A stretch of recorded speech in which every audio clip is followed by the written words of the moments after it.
Hello everyone, welcome to Practical Diplomacy. Win and win solutions. This is a very theoretical diplomatic term, but I believe it is such an important pillar of the philosophy of diplomacy, or of what I believe what a diplomat's approach should be, that it is worth to talk about it so early in the series. Obviously, most of you are aware of what it means. If there's a situation in which two parties need to address an issue in which they have certain possibly colliding interests, then a win and win solution is such that will satisfy both parties' expectations. No one will stand up from the table feeling that they lost, and both parties will have an overall sense of gain.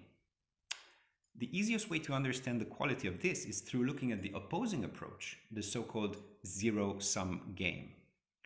This other attitude considers negotiation not a cooperation with a partner, but a competition against an opponent or an enemy. They say that since there is only so much to be gained, whatever the opponent gains, we lose. Therefore, we must go for the maximization of our own gains, disregarding the opponent's interests and arguments. And we must go for it with everything we got, showing force, using any leverage, possibly even bullying or deception, to get the absolute most of the deal. You do see the basic differences, obviously. Win and win is based on trust and builds further trust. A zero-sum game lacks it completely. Win and win results in a true solution, since both parties being satisfied means that there is not an issue anymore. A zero-sum game is only a result, not a solution. The issue stays on the table with a bad taste, always coming up later as a negative in a bilateral context. So the most important difference, in my view, lies in the different long-term perspective of the two. All right, I see, it's great to get all there is, show I'm the strong guy, come away with the big game, big money, big resources, big opportunities. Show to my people that I represented their interests to the maximum, stir up some nationalist pride, gain some more votes.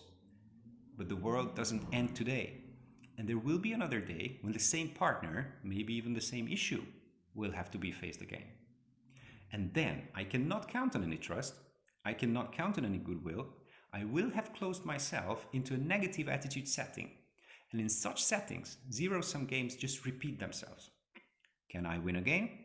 Possibly, but without the chance for a long-term, trusting, cooperative environment between the partners.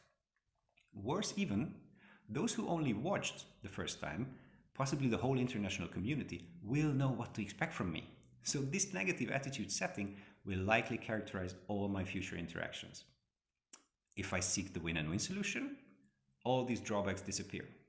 And apart from getting a decent deal to start with, the long-term cooperation building based on trust, based on mutual interest, will be there in all further interactions with the given partner, and probably with others too. All this can, of course, be applied on everyday situations too. I think that the basic portion or the quantum of a win and win solution is a smile. If you are facing another human in a neutral setting and you smile at them, what happens is not that they gain a smile and you lose one. They do gain a smile, but you obviously don't lose one. So even if nothing follows, the setting has evolved to the positive. And as you know, in the overwhelming majority of cases, you will probably gain a smile yourself, as people smile at tend to smile back. And there we have an overall elevated setting, which is a better place than it was before. And it didn't cost anyone anything. This is what I picture when I approach more complex, even professional diplomatic situations through the win and win attitude. It doesn't cost to hear the standpoint and arguments of the partner. It doesn't cost to have empathy for their circumstances. It doesn't cost to harmonize the interests in a way that would be beneficial for both. And once you do that, the setting of the negotiation is suddenly a better place where consensus is more probably achieved than in other settings where you, like stonewall your partner and fight against them for every little breadcrumb. Once again, you may win a bit more in the short term if you imagine the meeting as a boxing ring and you go in fighting. But then you don't have partnership, you don't have trust, you don't have mutual understanding. And mark my words, these are worth way more in the long run than a single gain achieved through an uncompromising fight. And this is the karma of win and win. If you make it your overall approach, it will come back to you positively. Maybe not immediately, maybe not even from the exact same partner.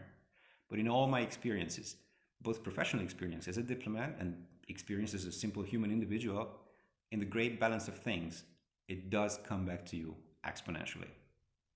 Thanks for watching. Keep promoting peace and see you in the next chapter.